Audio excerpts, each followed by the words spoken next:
Welcome back to Positive Connection Equine Training, where we focus on science based and fear free techniques in horse training. Today, we'll be focusing our crash course on a pretty hotly debated topic tying. I typically recommend easy, accessible hay hung by where you'll have your horse, as well as some hay pellets in a treat pouch. So, if you do use treats here for the process, I do highly recommend taking a look at that default neutral video first. You can practice with your neutrals and working on tying at the same time, so you can really make it a win win. I also only tie in a breakable halter, so absolutely no rope halters here. A big reason behind this is that if something does go wrong, a halter can break if it's leather or a breakaway with enough pressure, but a rope halter will not break, even if you need it to. It's going to break the horse before anything breaks it. I also find a long line is super handy when training to tie rather than a lead rope, but I'm also just a really huge fan of long lines in general.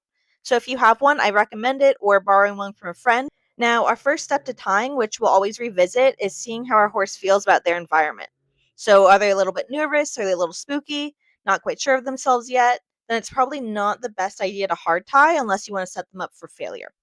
Most tying issues do tend to stem from emotional insecurity of their environment. And so, because they can't move or regulate as easily as they can when they're not tied, it can end up manifesting into issues that we see, such as restlessness while tied, pawing, inability to stand still, or even just being a bit more sensitive overall. So, if we need to work on their comfort in the environment, we want to do this prior to tying so we can really be successful. Step two is fairly simple in theory, which is just ensuring that they understand what it means if they hit the end of the line. And so a lot of times we see horses that try to set back once they spook or they accidentally create pull pressure from themselves when they're tying. And this is really because of what's called an opposition reflex, which is really an innate, uncontrollable response that causes them to fight or push against pressure, especially if they become panicked. This can create a recipe where that pressure can just continue to add on and on and on to that. So, in the case of a horse who sets back as a habit, this in a lot of cases can really be because of the emotional flashbacks of an issue like this. And it becomes an almost unconscious response that can be difficult to train out, which is why we have this step three middle step before we go to tying fully. And so, basically, what we do is we have the rope that goes through the tie, but we're holding the line on the other end. And so, I like to use the same technique I did for the stabling confidence video, which is kind of starting off right by them for support and then slowly retreating and adding distance and coming back until they're just as confident with us standing by them as they are when I'm at the total other end of the lunge line and they're quote unquote tying. Once they seem really confident with this, so, in terms of being comfortable in their environment, not getting really anxious, not pawing, in which case, if they are, not a big deal, but you do need to take a couple steps back, maybe get closer to them, help them through it first, and then start adding in that distance again, just to kind of make sure that we're really setting them up for success in a way where they're confident and they're going to carry that through into the rest of their lives, right?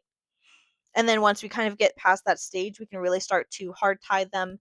Typically, I do it with like some twine or rope or something so that that also has the opportunity to break in an emergency just as well as the halter. I find that really, really helpful. But it's just a good reminder that, training to tie doesn't happen in a day. It's really this accumulation of helping facilitate this comfort and the quiet without overfacing them or causing them to shut down from the stress that it can cause. It also means that we'll need to be working on this, maybe in different environments, maybe finding different ways to be able to bring them and soft tie them first, and stand with the rope on the other end and then slowly bring back to that point because horses struggle to generalize, right? And so generalizing for ourselves, saying, okay, well, we're going to tie the same way we do in the barn, the same way we do in the stall, the same way we do by the trailer, the same way we might do out in the arena. And so they can really understand that concept happens in many different contexts. I hope this video is helpful, and as always, please like, comment, and subscribe because your support is really helpful to me and the channel. If you've also been working on tying your horse, I'd love to see pictures in the comments. It's really fun seeing everybody's horses, and it feels a little bit more like we're all working together on this as we go through our own training journeys, which I love. So please do that. I really, really would like to see them. But thanks for tuning in, and I'll see you guys next time.